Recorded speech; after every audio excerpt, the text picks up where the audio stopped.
Привет, друзья! Прямо сейчас мы наблюдаем начало глобального энергетического шторма.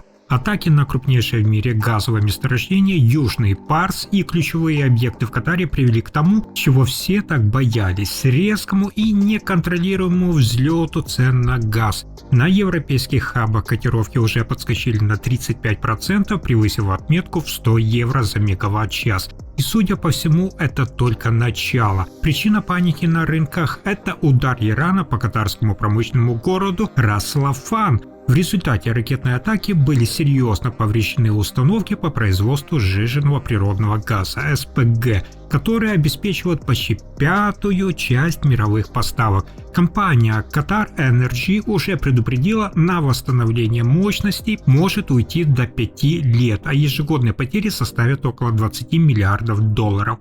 Это вот эскалация, это классическая такая цепная реакция. Все началось с того, что Израиль нанес точечный удар по иранской части месторождения Южный Парс. Это такое гигантское поле, которое Иран делил с Катаром, и оно является энергетическим хребтом региона. По данным Reuters, иранская сторона лишилась объектов, обеспечивавших до 80% их внутреннего потребления газа. Ответ Тегерана не заставил себя ждать, под прицелом оказалась газовая инфраструктура Катара.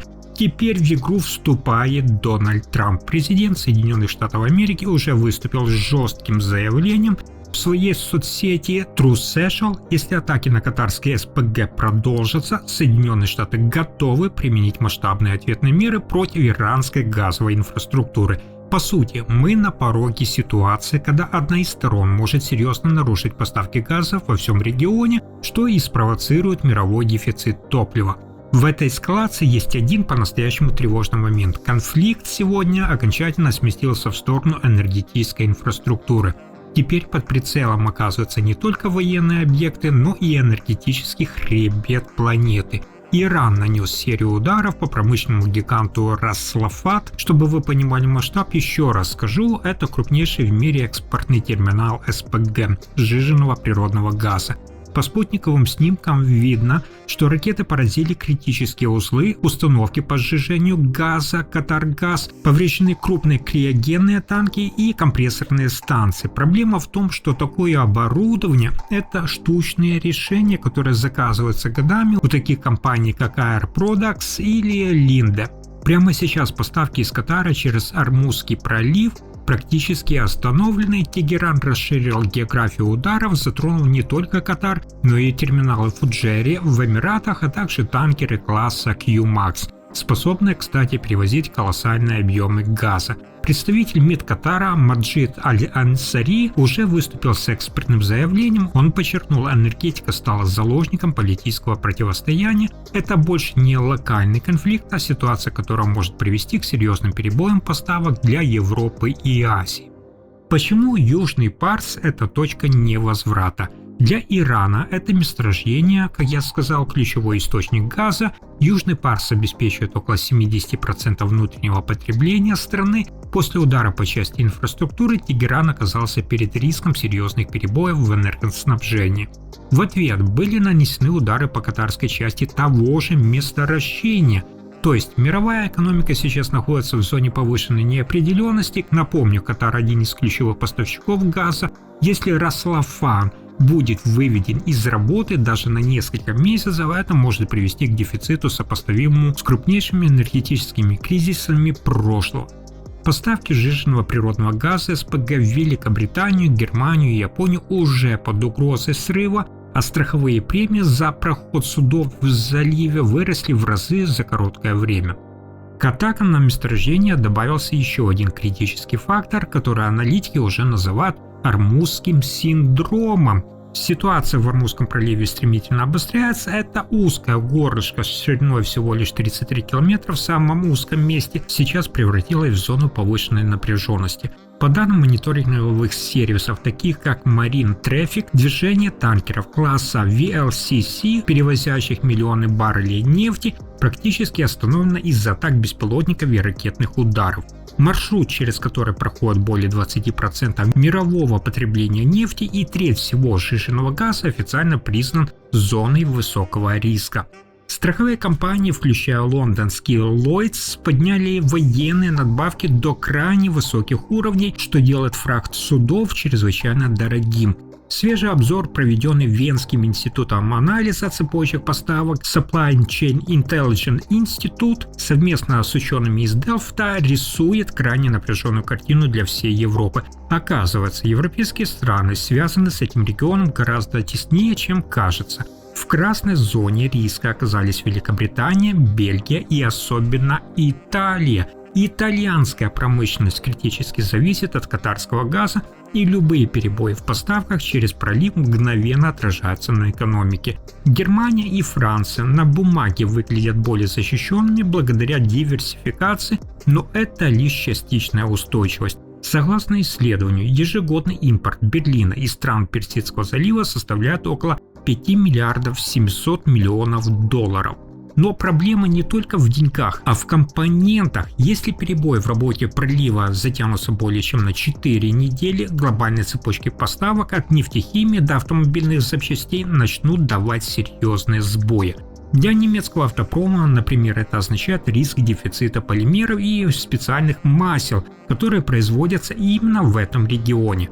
Мы находимся сегодня в точке, где время играет против нас. Каждый дополнительный день ограничений в Ормузском проливе усиливает давление на промышленность Европы. Дональд Трамп и его администрация уже получили отчеты, согласно которым 4-недельные перебои могут привести, внимание, к снижению мирового ВВП примерно на 1,5%, что сопоставимо с последствиями глобальных кризисов последних лет. Что это все означает для нас с вами и для немецкой экономики в целом? Последствия уже не просто прогнозируются, они ощущаются в реальном времени. По данным агентства ДПА, цена на нефть марки Brent на фоне эскалации поднялась до $112 за баррель. Это примерно на 60% выше уровня, который мы наблюдали до начала кризиса в Персидском заливе.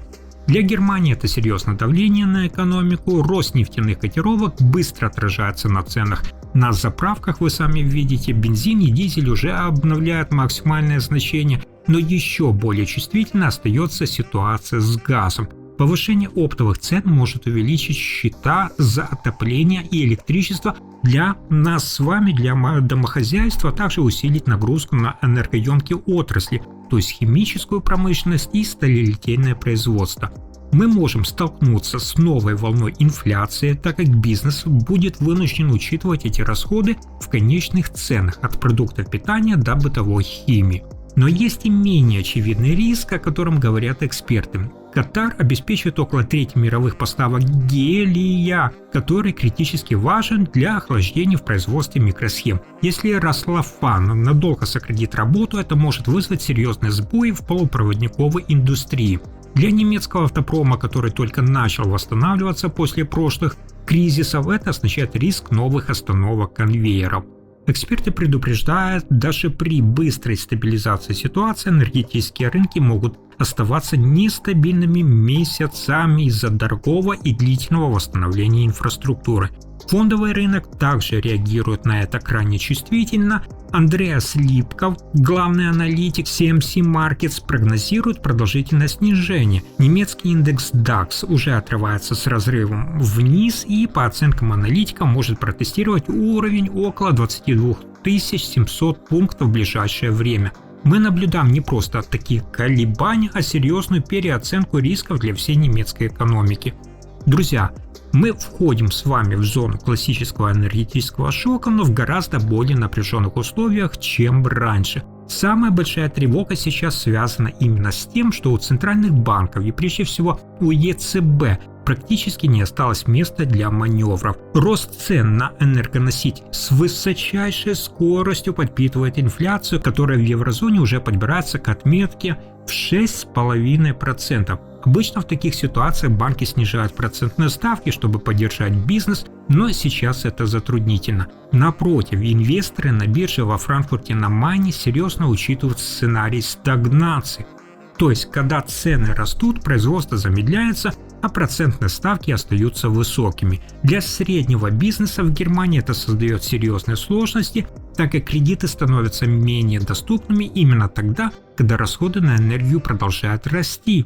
Эскалация в Персидском заливе – это уже не просто локальные проблемы с поставками, это давление на финансовые рынки в целом. Если ситуация в Катаре не стабилизируется в ближайшие недели, возможен эффект домино. Рост производственных издержек может привести к сокращению в компаниях. По оценкам экспертов из Коммерцбанк, каждый месяц перебоев в работе Ормузского пролива может обходиться мировой торговле примерно в 150 миллиардов долларов недополученной прибыли.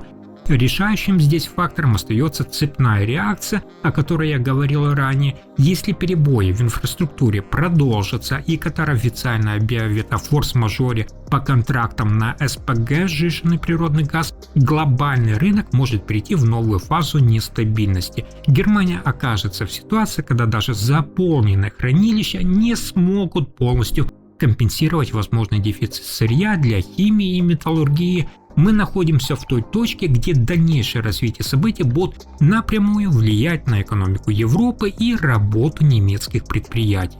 Чтобы вы окончательно осознали этот масштаб ситуации, давайте разберем, что такое Южный Парс. South Pars. Представьте себе крупное газовое такое месторождение площадью 9700 квадратных километров, скрытое под толщей воды Персидского залива.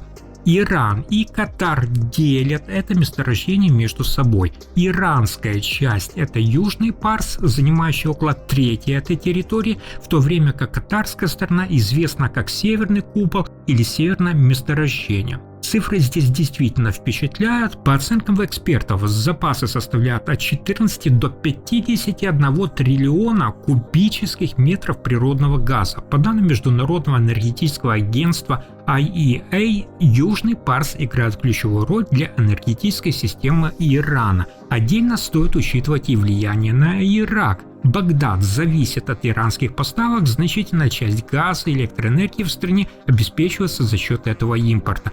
Снижение поставок может привести к перебоям в энергоснабжении в крупных городах. Географически это месторождение находится в центральной части залива, к западу от Ормузского пролива. И здесь мы подходим к ключевому моменту марта 2026 года. Пролив в настоящее время работает с ограничением, я это сказал. И в одной зоне сосредоточено большое количество торговых судов и танкеров.